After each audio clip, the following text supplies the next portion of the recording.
నమస్తే ఫ్రెండ్స్. మనకు దగ్గు అనేది అనేక కారణాల వల్ల వస్తుంది.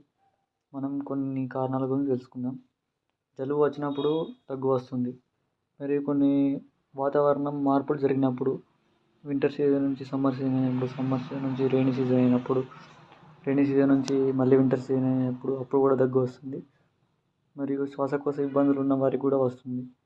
కొందరు దుమ్ములో పనిచేసినప్పుడు కూడా దగ్గు వస్తుంది. మరి కొందరికి ఫ్యామిలీ ప్రాబ్లమ్స్ ఉన్నప్పుడు కూడా, వంశపారంపర్యంగా ఉన్నప్పుడు కూడా వచ్చే అవకాశం ఉంటుంది. కొందరికి ఎసిడిటీ వల్ల కూడా దగ్గు అనేది రావచ్చు. ఇట్లా కొన్ని కారణాల వల్ల దగ్గు అనేది వస్తుంది.